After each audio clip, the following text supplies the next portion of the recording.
Yes guys, welcome back to another Fancy Football Fix YouTube video. My name is FPL Nacho, and in this video we are going to be discussing the top transfers going into game week 35. We only have a few game weeks left of the season, so those transfers are going to be essential for you finishing your mini leagues and overall rank strongly. So if you are new around here, please do consider hitting that subscribe button, and if you enjoy the video, make sure you do drop a like. It is always appreciated. So without further ado guys, let's get started.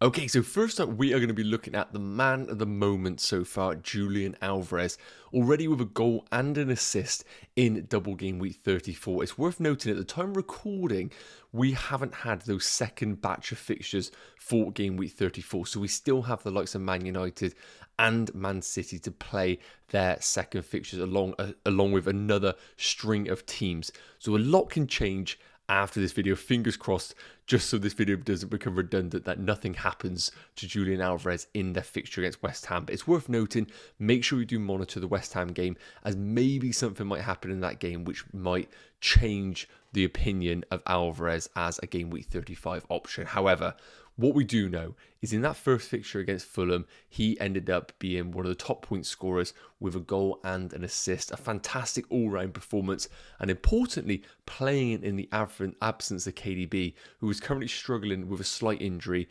I imagine that it's only precautionary and making sure that he is going to be readily available for their Champions League fixture away against Real Madrid on the Tuesday night. Now, Alvarez, of course, is a forward in FPL, and something that when we are looking at forwards, Haaland at Man City has been the go-to option. I don't think a lot of managers, FPL managers, have been considering alternative forwards in that Man City line, but I really do think Alvarez needs to be at the top of the conversation right now. So first and foremost, you're probably wondering, how can we even consider Alvarez as an option when Pep Roulette is such a big factor? So I want to quickly read through the fixture list for Man City. You can see it at the bottom of your screens there, but I also want to incorporate the Champions League fixtures that they have, just to give a bit of an understanding that I do think there is going to be some decent game time for Alvarez over this period. So of course they got the West Ham fixture on Wednesday night. They also then have Leeds on Saturday at 3 p.m. Then they have Real Madrid on the Tuesday. Then they have Everton on the Sunday. Then they have Madrid's second leg on the Wednesday, followed by Chelsea at home on the Sunday. So I do think there's actually quite a considerable rest time between some of these games, in particular the gap between Madrid at home and Chelsea at home in game week 37. But of course, we're looking a bit more further in the future there. I want to kind of focus on game week 35 and even potentially game week 36.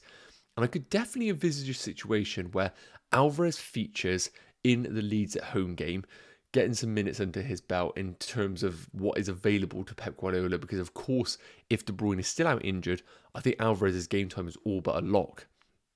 And because of the Madrid game away on the Tuesday, I would not be surprised if Pep views the Everton game, which is sandwiched in between the two Madrid games, as a potential opportunity to give more game time to Alvarez, who we need to remember isn't necessarily just a B team forward. This is a guy who has won the World Cup. He can comfortably put Alvarez into the starting 11 and understand that he can play in the system that he does put out. So I really do think Alvarez needs to be a conversation for our teams. And the reason why I like him as well is the Saturday deadline is 1:30 p.m. And we do, if you are active in Twitter, sometimes get some team leaks regarding Man City. And I do think if we're in a position where team news comes out regarding Alvarez and the Man City lineup, confirming that he is available and starting, I think Alvarez as a 1 week punt is too hard to ignore. Leeds at home, that feels like an amazing haul opportunity off the back of them conceding 4 goals against Bournemouth. I really do think that this could be a fantastic opportunity for managers to go in on Alvarez as a 1 week punt. And you can see with the underlying numbers, when he plays for Man City, his numbers are right up there alongside Haaland. 0.67 XG per 90. His bonus points are super impressive as well at 1 bonus per 90 minutes. I'm going to say to ignore the predicted points because they are taking into account limited minutes. And if we were to know that he was going to start against Leeds, you can guarantee that that is going to completely increase to more like a 5 predicted points, maybe even closer to 6 with these underlying numbers. And another reason why I do like Alvarez, and this point is worth noting because it impacts the other two top transfers we're going to be discussing. Forwards are the way to make differential gains in the coming game weeks. You're probably looking at your FPL team right now and a 5-man midfield, maybe the likes of Mo Salah, double Brighton, and double Man United, or something along those lines. And realistically, those assets are phenomenal from now until the end of the season. And it's going to be very difficult for you to move one of those midfielders out of your team because Brighton double in 36 and 37. You have the Man United assets at double in 37 as well.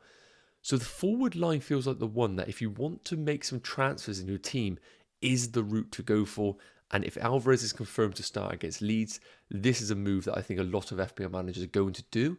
And I really think you need to have it on your radar if we do get information that he is available. But let me know your thoughts in the comments. I'll be super interested to know if you think Alvarez's minutes are just really poor and not worth the punt, or you think they are worth the risk. Only at 6 million as well, which seems an amazing value for an FPL option in this Man City attack. So next up, let's move along to another set of forwards playing in one of the most attacking teams in the league right now over the last few game weeks. And that, of course, is going to be Wilson and Alexander Isak. So these two have been on fire over the last few weeks, and Eddie Howe is spoilt for choice with the options available to him. Wilson really stepping up to the plate on the last few game weeks, in particular in game week 34, coming on as a halftime substitute, bagging a brace and putting up some incredible numbers.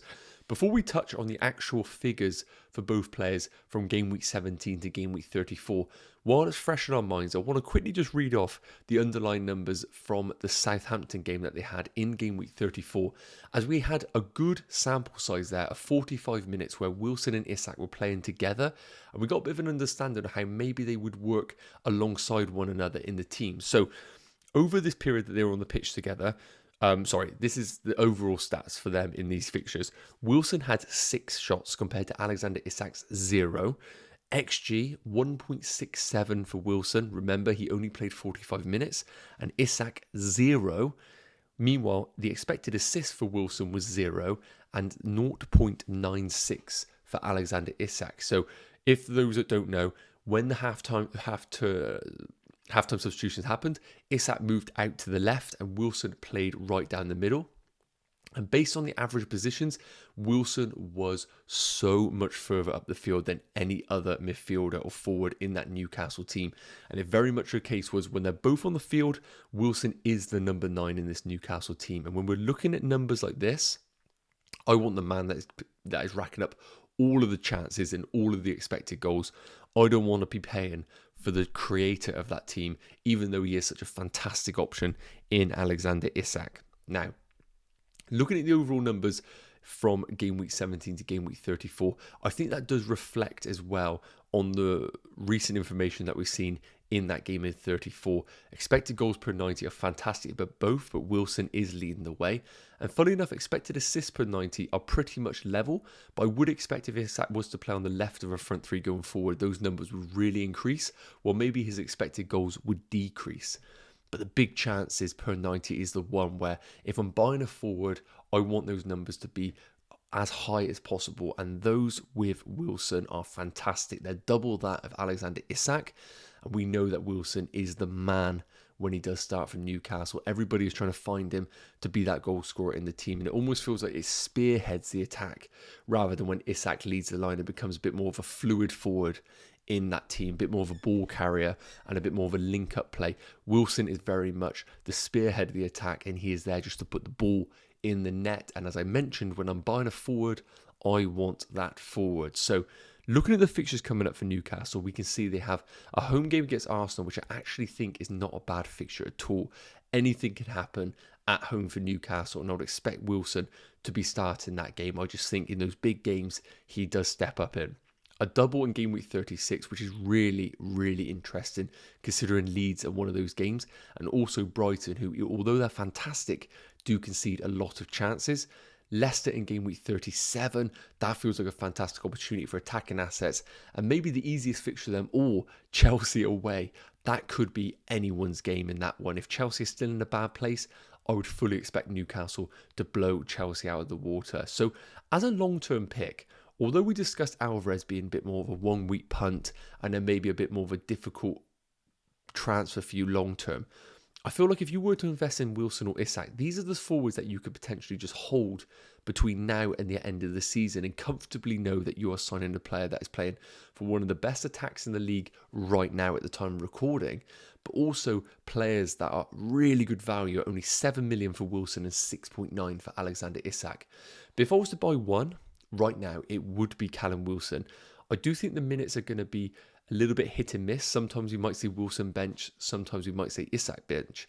But when they are on the field, I want the man, as I mentioned, that is racking up the big chances, and that is going to be Wilson. And I would say maybe a transfer move that you could consider over the coming game weeks is maybe moving to Alvarez in game week 35 as a 1 week punt, and then moving to Wilson or Isak if you have the funds available in game week 36 to double down on that double game week. I really think that is a transfer strategy that is worth considering if we get news that Alvarez is starting in that fixture in game week 35. But let me know your thoughts in the comments. I'll be really interested to know if these Newcastle pair are on your radar. I really think they need to be in your consideration, and maybe even a differential captaincy option in that double game week 36 if you were to go for Wilson or Isak, something I'm certainly considering for my team. So last up, let's move on to another forward at a different price bracket, but one that I think is definitely falling under that differential category if you want to go down that route. And that is going to be Brighton's Enciso, 4.6 million, coming out as a bit of an emergent asset over the last few game weeks. Started the last two and got 60 minutes against Chelsea when they had that injury in the team to Evan Ferguson. Now, as I mentioned, 4.6 million is absolute cheap bargain territory when we are looking at FPL options. But of course, there are reasons why these players are cheap. And that is, of course, because of the game time that we have seen for Enciso over the course of the season so far. It's only recently, while Brighton have been rotating their team and their players, and also some injuries to the likes of Welbeck and Ferguson, that we have seen Enciso get game time in that team, whether it has been as a forward or off the left or as the McAllister role in that number 10. It's certainly a player that can be deployed in any part of that front four in the team, which is really promising when we are looking at an FPL option, because I don't want necessarily just one player that can play one isolated position, as naturally his game time could either be 90 or 0. I want a player that can be flexible in his selection. Now, 1 goal and 2 assists in his last 3 league games. One would suggest that that would be enough to get him a start in game week 35. But of course, with the benchings in game week 34 to the likes of McAllister and Matoma, we know they are going to return in game week 35. And that could put some pressure on the game time for Enciso if you were looking to bring him in as an option to start week in, week out. So if you're in a position where you're looking to bring in Enciso as a guaranteed starter in your squad, I probably would have avoided that. I don't think he is justifying it based on his game time alone. I think there could still be rotation. However, we do know that De Zerbi is in a position where he might have some players he needs to sell in the summer with the likes of Casado and McAllister. Could he potentially be in a position where he thinks to himself, we might lose these players in the summer, we need to start integrating the players that we know we're going to have it next season?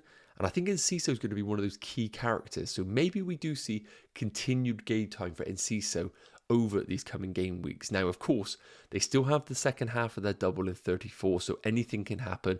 And I would say to monitor that team sheet, as if he's benched in that game, it might mean he starts in the Everton fixture. Again, a little bit of guesswork with players like this.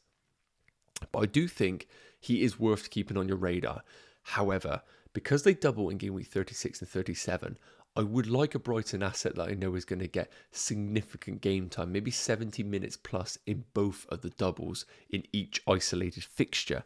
And for that very reason, I can't put my money on Enciso unless I was looking as a third bench option that potentially could come in for a bench boost, or maybe even just to come in if one of my players got injured. I couldn't bring him in as a starter, but if you want a differential and he does do well in the second half of the double in 34, then I need this man on the radar for your teams if you haven't tripled up on Brighton already.